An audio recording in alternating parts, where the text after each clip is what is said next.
Late last year, on December 19th, a Russian draftee named Alexander Shpilevoy uploaded a brief video to social media. He was back home in Voronezh on temporary leave, and he wanted to get something off his chest after watching Vladimir Putin's end-of-the-year press conference, where the president made it clear that he's not about to withdraw his mobilization orders or even introduce troop rotation. Все очень хотят домой. Everyone really wants to go home. And as for what people say about how bad Ukrainian soldiers are and how everything is bad in Ukraine, about how they lead their soldiers to slaughter, and how their trenches and their dugouts are infested with mice, they say it like it doesn't happen with us too. Do we want peace or more fighting? Peace, of course. Definitely peace.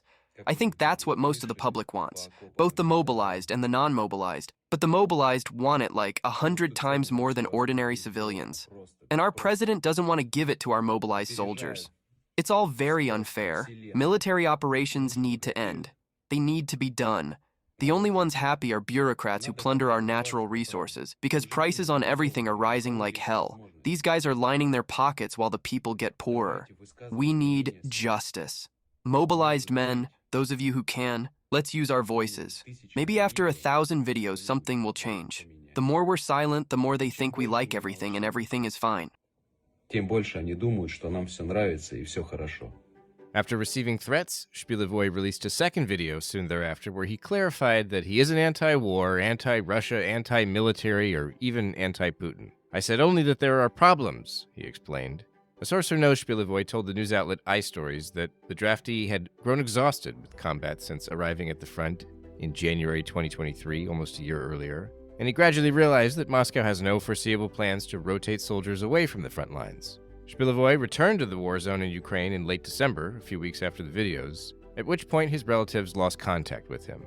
On January 9th, iStories reported that he was being held in what's known as a punitive pit, literally a big pit in the ground, somewhere in the Luhansk region. The Russian military told his family that everything's fine with Sasha, that he's busy on a combat mission. Shpilevoy's story says a lot about the way Russia is fielding its military in its invasion of Ukraine, and about the politics of the so-called partial mobilization that Putin initiated in the fall of 2022. So let's talk about the state of mobilization and military recruitment in Russia after almost 2 years of war in Ukraine. Welcome to the Naked Pravda.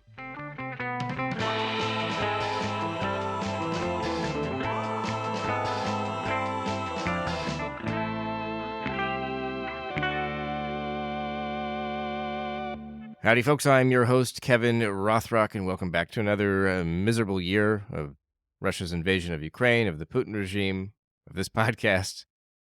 For any newcomers out there who maybe made it their New Year's resolution to listen to more audio shows about depressing news events, you've come to the right place. This week on our first show of 2024, we're looking at how Russia recruits soldiers to fight in Ukraine through contract incentives and mobilization, and we'll step back and ask what these tactics mean for troop morale, the prospects of the invasion, and Russia's future, demographically and otherwise. You'll hear from two experts on this episode, and the first one I'm serving up is Grigory Sverdlin, the founder and director of Project Get Lost, a nonprofit organization that helps Russians evade conscription and mobilization, leave the country, find asylum, find financial aid. I could tell you more about the project, but let's just hear it from Sverdlin himself. Well, we started September 2022, and the idea is to help all of the Russians who do not want to be a part of this war, who do not want to become a soldier and kill Ukrainians, to avoid being drafted, being mobilized, or if people are already in the Russian army, we help them to desert and to leave the country, to cross the border legally or even illegally. It's a lot of work. We have more than 150 volunteers now, thanks to all of these people. And we help. It's psychological consultations, it's legal consultations, it's a lot. And up to date, we've helped more than 21,000 people during this 1.5 years. And for me and for my colleagues as well, it's partly charity project, but at the same time, it's civil resistance, because it's our way to weaken Russian army and to make this war over, at least what we can do. And what are the options for men in Russia who are trying to avoid mobilization? Is it simply they have to get out of the country, or can they get like a medical, exemption, or like what are the options available? There are some legal possibilities, and medical reasons are one of them. Also, educational reasons. Also, it can be so-called sociological, I think, reason. It's translated. So, if you have more than 3 kids, for example, or you have very old relatives who depends on you, it's possible. It's hard, but it's possible to get permission not to go to army, not to be mobilized. But also you can hide. You can first rule and first advice which we gave is not to come to army collecting points, even if you received conscription note. Just a quick clarification here. Human rights activists in Russia urge people not to report to military recruitment centers, even when they're summoned, just to verify their information on file, because there have been cases where men were sent to army collection points directly from recruitment centers, even though this is unlawful. Recruiters have simply stamped men's papers and deployed them immediately, skipping any review of their health or training status. Also, Sverdlin is about to mention alternative service in Russia, which is a constitutional right for conscientious objectors, and technically it allows people who object to the armed services to work instead for the state as street cleaners, waiters, orderlies, postmen, doctors, teachers, and so on. So not to come to the army collecting point is the very first advice. A lot of others, everything depends on concrete situation, because sometimes it's enough, for example, to move to other apartment, not to live at the apartment where you are registered. Sometimes it's more complicated. Sometimes you can apply for alternative service, and in Russia it's really hard to get permission to serve on alternative service, but at least that will allow you to slow down the mobilization process, and further our organization get lost, or our colleagues from other organizations will help the person to avoid mobilization, hiding or leaving country. It depends. But the closer the person is to the front lines, so definitely it's easier to help civilian. It's harder to help people in already in army unit, and it's extremely hard to help people who are already close to the front lines. But still, even from there, from time to time we succeed to help people to desert, to come to Russia from these occupied Ukrainian territories, and then leave Russia or hide in Russia, because approximately 25%, so quarter of deserters whom we help, they decide not to leave the country, even facing criminal charges and being in federal search. But some people have old relatives, and they think that they are not able to leave them. Some people are afraid to cross the border, which is reasonable, unfortunately. Some people don't understand how to afford living abroad. So yeah, even facing criminal charges, as I said, and up to 15 years in Russian prison, one quarter of the deserters decide to stay in the country. So 15 years is the penalty for leaving the armed services. Is that the same thing as ignoring a summons, or is that different crime? No, it's not the same thing. If you ignore a summon, it's just administrative case. It's not criminal case. You can be charged up to 30,000 rubles, which is approximately $300. But it's much better than became Russian soldier and kill innocent Ukrainians. So if you never show up to the recruitment board, then you can never be charged with desertion because you've never technically been enlisted? Exactly. Being deserter means that you became army soldier. But we've seen, and we every day we are seeing the situation when people on the streets just caught by police or by army soldiers, and they forcibly being moved to army collecting point. Project Get Lost tracks these raids and counted more than 70 in November alone. The authorities show up where young men hang out at university classrooms, cafeterias, dormitories, subway stations, cafes, bars, nightclubs, even mosques and places that sell Asian food. To give you an idea of just how inventive this stuff gets, there have even been cases where police and military recruiters make targeted visits to potential recruits by posing as buyers of used items listed for sale on online marketplaces. Now, the information available from activists doesn't make it clear how many people have been swept up in these raids or how many have been migrants, but human rights activists say the men are often pressured or tricked into signing contracts to serve in Russia's military after they're rounded up. So it's unfortunately not enough just not to come to army collecting point. It's anyway quite hard and getting harder in Russia, unfortunately, to avoid this mobilization because now, according to new laws, for example, which were signed in April and in August last year by Russian parliament, for example, your organization place where you work should give all of the information to a Ministry of Defense about you and about your state of health and so on. Also, if you do not come to army collecting point being summoned, you can be strict to leave Russia. You can be not allowed to drive a car, to take a credit in the bank, to sell your property, and so on and so forth. So, Ministry of Defense and Russian Parliament, they are doing as much as they can to scare people, to make this percentage of people who come to army collecting points by themselves as high as possible. Sverdlin is referring to some pretty major reforms enacted recently in Russia. For example, effective this year, the age range for conscription, not to be confused with mobilization, which means combat service, was expanded to men between the ages of 18 and 30, which will raise the number of men in the whole conscription pool to at least 700,000 by next year.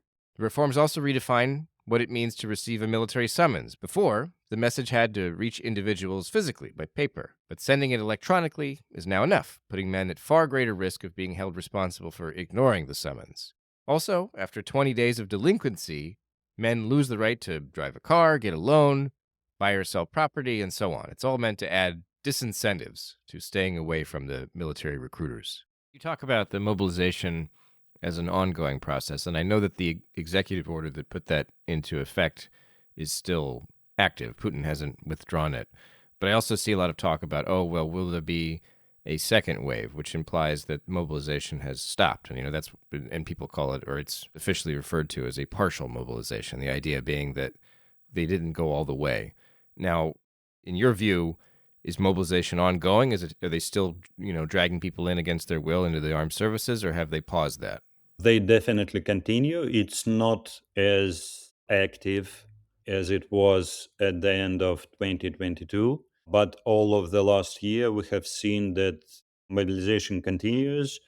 And we think that till president elections in Russia, so called elections, it's not real elections, but still, which will take place in March this year, Russian authorities do not want to make mobilization as active as it was before.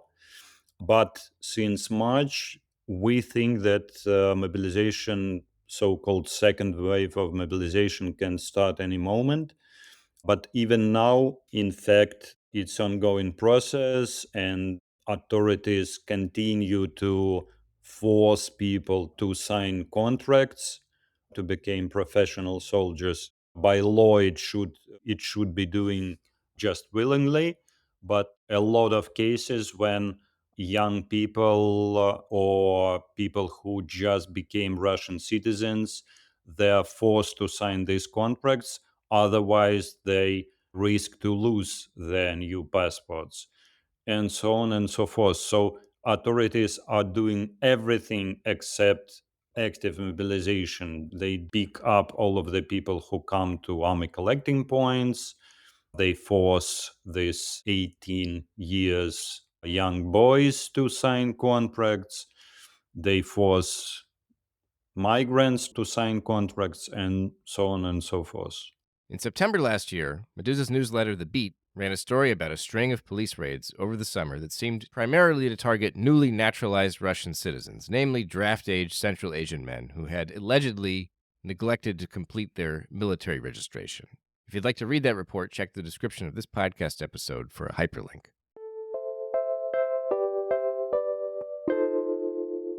One of the impressions I get following Russian news and following reactions in the West to Russia's mobilization drive is there's like a mix of concern that Russia has like a greater population than Ukraine and can draw on a lot more men if it desires. But at the same time, there are these things that you're describing, this sort of desperation to mobilize men kind of secretly without, and certainly in the context of Putin's, re-election campaign, he doesn't want the public to think that they're actually still mobilizing men. In your view, is the Russian military, and I know that this is you're not a military analyst per se, but like, do you view this as desperation on the part of the Russian authorities, or is it something else? I don't think it's desperation, and I think if it will be necessary, they will start this second wave of mobilization any moment, even before Putin's re-election, because I think they own the country and they control, unfortunately, Russian society really good. And we should understand that different kind of police forces in Russia, it's approximately 2.5 million. So the army inside of the Russia police army is much more than army fighting against Ukraine just now. So it's really hard to fight back being against the war and being in Russia. Now, at the same time, we can see that Russian society is getting more and more tired of this war, and we can see that more and more Russian soldiers want our help of my organization, get lost in deserting their army unit. For example, last April, only just 3% of requests to us were about deserting, please help me to desert.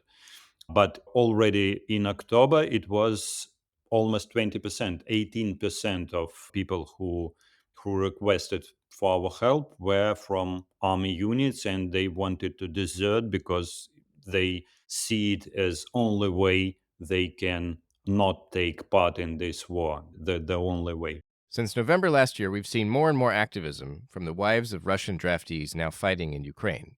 These women have staged small but daring public demonstrations calling on the authorities to bring their husbands home. After some picketing and a few failed attempts to get permits for rallies, the police came to the homes of several of these women. Also, the relatives of several draftees now deployed in Ukraine have told journalists that Federal Security Service officers visited the soldiers at the front line and proceeded to interrogate and threaten them, demanding that they basically get their wives back home to shut up. In all this activism, however, it's important to note that the soldiers' wives are campaigning against indefinite mobilization and demanding troop rotation. They're not calling for an end to the invasion. And How do calls for troop rotation fit into this? Because asking to desert seems like an outright rejection of the war, and I don't want to be involved. I don't want to kill. I don't want to be on the front lines.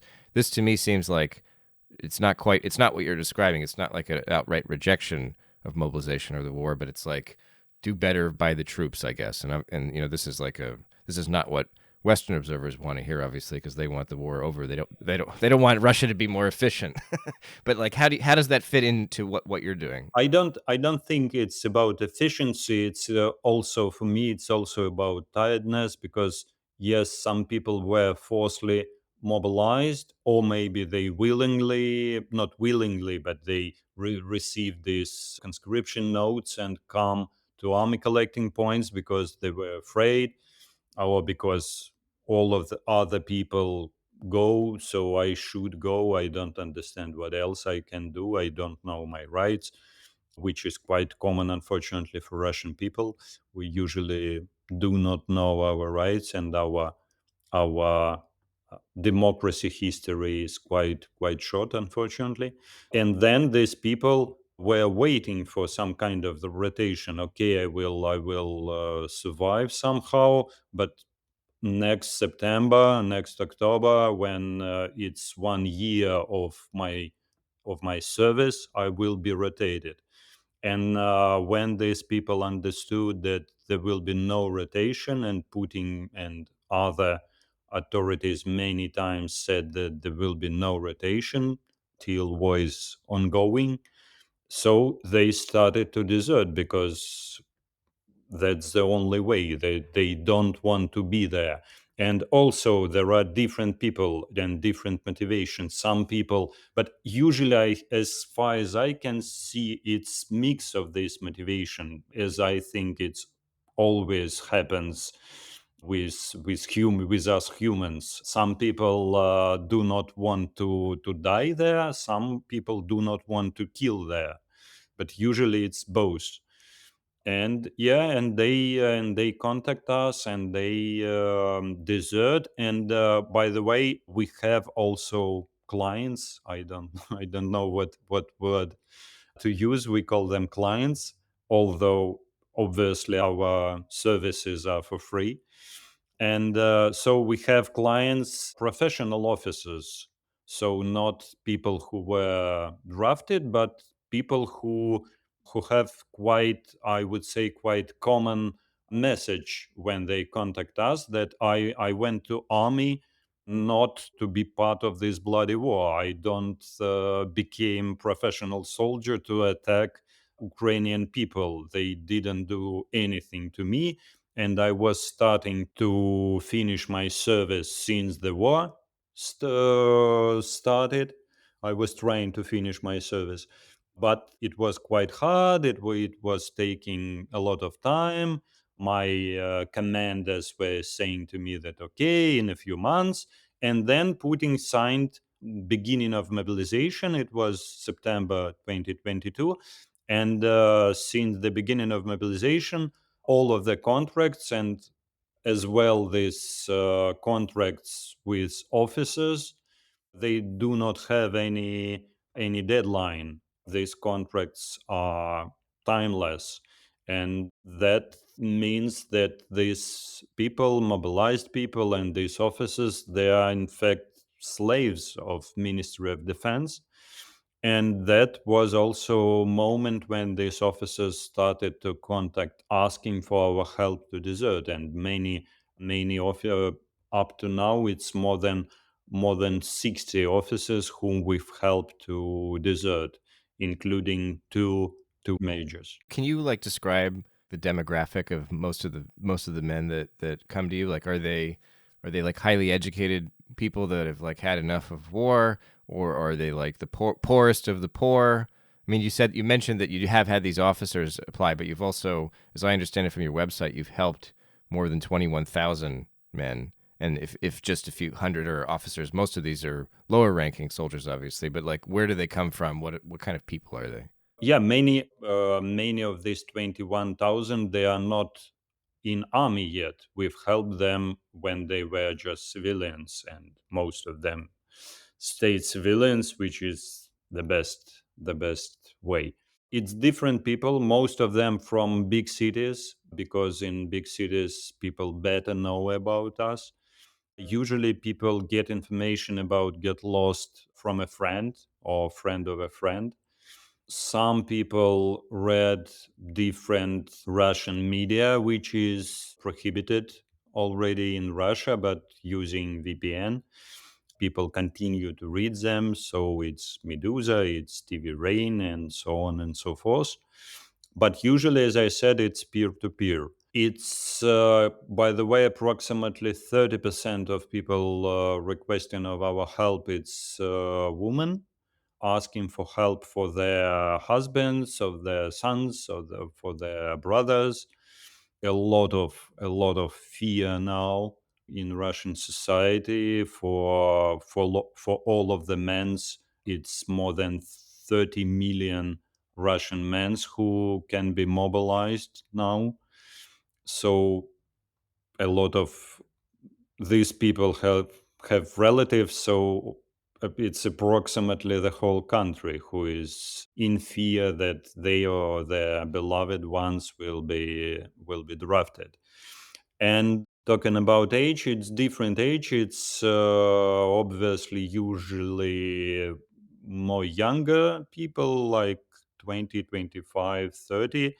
But there are people 40, 50, and even older, because Ministry of Defense is taking whatever they can and whomever they can. I wouldn't say it's very educated people or with liberal values people. It's different people. It's people who are anti-war or tired of war. In the process of helping these people, does Get Lost insist on getting like an anti-war statement from people, or is it just like you're just helping them regardless of why they want help? We do not push them to get any statement. For us, it's anyway, it's better to make Russian army one soldier less than this person will stay on the front lines and will willingly or unwillingly, but will be pushed to shoot Ukrainians. So yeah, we think that it's better to make Russian army as weak as possible. Stepping back for a more geopolitical perspective on mobilization and military recruitment tactics, I spoke to Stefan Wolf, a professor of international security at the University of Birmingham in the UK and the co-founder of the Navigating the Vortex newsletter.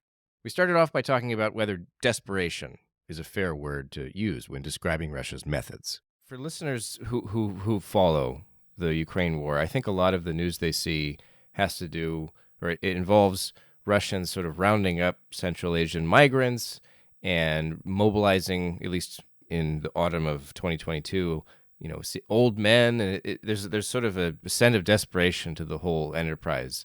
And I wondered if you could explain why it is that Russia is recruiting and staffing its military in this way, because it has a lot of people, a lot more than Ukraine, and yet there's a sort of desperation to the way that they field their military. Why is that? It's an interesting point. I mean, I did not look at it from the perspective of desperation necessarily. I mean, my sense was that, even in a dictatorship that Russia clearly is, I mean, conscription and sending mothers' sons to war, to a highly likely death or injury, that's never popular. So, even whilst Putin certainly in September 2022 was probably feeling quite secure and fully in charge, even he, I think, has to watch quite carefully of what he does in order to keep the Russian population on side, which, depending on which opinion polls you're looking at, it's still a reasonably popular war. But he has to watch that this level of popularity, both for the war and for himself, remains. The second point, and I say that with the benefit of my own age, actually recruiting older men isn't such a pointless idea, because they will probably have had much better and much more consistent military training than a lot of the younger recruits that will have gone through the regular conscription that you have had in Russia basically forever.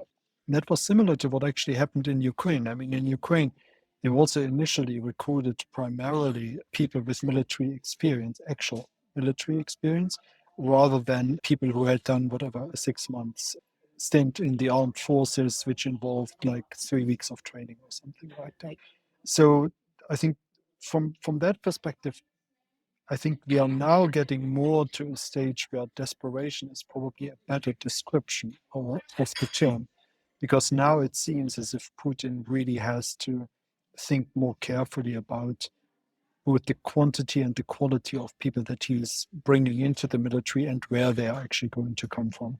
And how sustainable do you think? I mean, you just said that they may be becoming desperate. So does that suggest then that the way they've been doing it is not a sustainable means of fielding a military, and they're going to have to change tactics? I would absolutely think so, because I mean, a lot of these, the way in which they recruited in the process, I mean, that has sort of brought up long-term problems. Now, there was just a story in the news the other day that some of the criminals that were recruited by Wagner and then got their pardon, I mean, they are now back into society, into the communities from which they came. I mean, that's not exactly a stabilizing move in that sense. So how sustainable is it going to be going forward? Not very. And I think that's why they are going back to what basically is the more regular way of how you bring people into not just the armed forces, but also how you train them up to fight. And I think here Russia only really needs to worry about its own mobilization to be more sustainable than Ukraine's. And I think for that, as you said earlier, I mean, they simply have so many more people. And I mean, throwing in another 500,000 now basically will completely offset any effort that the Ukrainians are just about to make to basically bring their forces up to reasonable parity with what the Russians have. Indeed, Ukraine faces its own challenges in mobilizing men to fight in the war. On December 25th, the country's cabinet of ministers submitted draft legislation to the parliament, basically to squeeze more out of its mobilization process, lowering the minimum draft age to 25, introducing electronic draft notices, adding new restrictions for draft dodgers, and so on. President Zelensky has said the military wants to mobilize an additional 500,000 men in the near future. But the bill is controversial, and it returned to the government ministers on January 11th for revisions, reportedly after a closed session meeting with Ukraine's senior military commanders. Whatever Ukraine does, you can expect Moscow to respond by drawing on its superior manpower. While many say Russia could initiate a second round of mobilizations, Wolf, like Sverdlin, says it's unlikely before Russia's presidential election in March. I also think that Putin will quite carefully time an actual recruitment drive, and I would not expect that to really materialize before the presidential election. So I think there will be talk. The regime will signal clearly that more people will be called up and drafted in, and I mean, they have increased fines and all of that, and digitalized the system. But I don't think they will risk upsetting too many mothers and fathers and brothers and sisters before the presidential elections are out of the way. And what about in Ukraine? I know that they're now passing legislation to alter their mobilization strategy. And, you know, we've been talking about how Putin has to manage the politics of mobilization. But what about in Ukraine? I mean, they're not having a presidential election this year, so that's not a factor. So looking ahead for the rest of the year, what do you expect to see? Well, I think in Ukraine it's much more difficult because they have basically come to a point now where they, to the extent that I know the situation there, they have really run out of volunteers. So there will now have to be sort of a degree of, I don't want to say force, but a degree of requirement, legal requirement, that people actually have to serve in the armed forces and then be potentially deployed to the front lines to defend the country against Russia's aggression. And I think that too will, not have an immediate effect necessarily, but I think it will erode the relatively high levels of popularity that Zelensky himself has. But also, I think it will erode over time, especially sort of once people begin to die in larger numbers. It will erode the support that we still currently are seeing in Ukrainian society for a policy that says we want everything back, borders of 1991, Russians out, no concessions, no negotiations. My worry is not so much that they can't get the people to do the fight. My worry is, and I mean, this is not like a worry in the sense that, I mean, I'm not personally involved there, but I would see that it will necessitate on the Ukrainian side a rethink of what is actually feasible, not what is morally just. I think there would be no disagreement there, but whether it's actually feasible to retain the moral high ground and for how long that will be possible. Coming back to Russia, one of the stories that's in the news quite a bit recently is the fact that Russia's offering incentives to foreigners to come. Basically, they're giving citizenship if you sign a military service contract.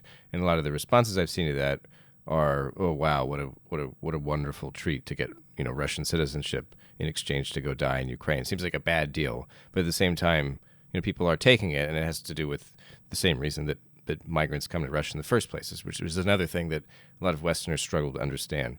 From your perspective, how good a deal is this? Like, is this a very good incentive? I mean, the fact that you said that Russia might need to change tactics implies to me that maybe it's not going to incentivize enough people. But what's your assessment here?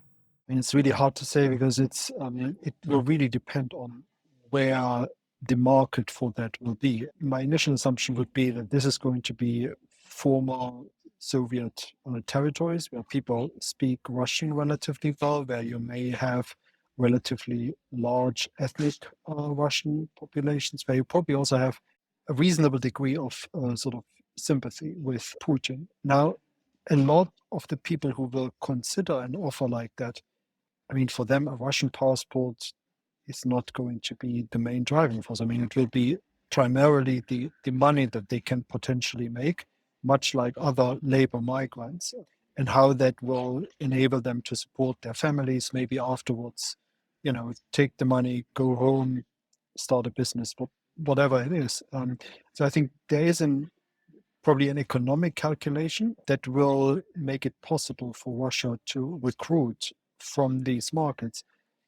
The flip side of it, it will also depend on how the governments in these countries will actually take to that. So I remember probably a year ago or so, there were several reports in some of the media that I follow about governments like Kazakhstan and Uzbekistan who took a very dim view of their citizens joining the Russian war effort in Ukraine. So I think if those governments sort of make it legally more difficult for people to actually go there and fight for Russia, that might also then again sort of put additional pressure on Russia to have to recruit domestically rather than being able to basically bring in foreign fighters. I wonder, what do you expect the lasting effects to be in Russia or in Ukraine, for that matter, socioeconomically, demographically, of the way that mobilization is rolling out? The things that come to mind are in the aftermath of World War II, we get a generation of fighters, and that was a truly, that was a much broader war than, say, the Afghanistan war. But one of the repercussions of these conflicts is after World War II, you get a generation of people that feel like they have purchase over what the state has done. It kind of reinvigorates the Soviet mythology, the state mythology. It's sort of a new lease on life, and it puts the Soviet Union in sort of a post-Bolshevik era and so on. Afghanistan does something the opposite, I guess. It's a lost generation. They lose the war too, I suppose. So that's part of it. But what do you expect the results to be, sort of in this way? I think that's very difficult to predict because it really depends on how the war will end. And I think just the comparison that you have drawn now between World War II and Afghanistan, I think makes this very clear. I think what will be in a way more significant is sort of the demographic impact, because I mean, Russia, but also Ukraine to some extent, I mean, they are already demographically challenged. I mean, both countries have relatively low birth rates. They have seen a huge out-migration. I mean, Ukraine for a much longer period, but then accelerated by the war. Russia, I mean, we have seen, especially since the autumn last year, many young men, sort of fighting age men, leaving the country because they don't want to be conscripted. We have seen a brain drain, I think, a drain of entrepreneurship. And I think that will probably be exacerbated as a general result of the war, but also if we now see, let's say, another 500,000, 1 million people fighting in this war and then coming back either in a body bag or with injuries or otherwise traumatized. So I think there will be longer term implications that, even though it might be a smaller number than those that were affected by World War II, I mean, those smaller numbers now, of course, have much, much higher visibility. So if you think about how, news spreads across various social media platforms, You don't necessarily need to have somebody in your own family or circle of friends.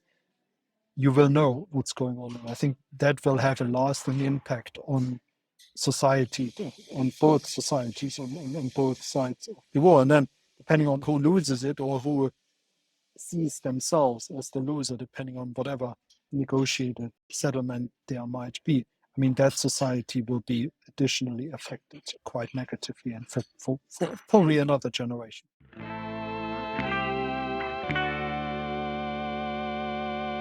Thanks for tuning in, folks. This has been The Naked Pravda, a podcast from Meduza in English. Remember that undesirable status back in Russia means our entire news outlet now relies on readers and listeners around the world to support our work. Please visit our website for information about how to become a contributor with one-time or recurring pledges. Thanks again. Until next week.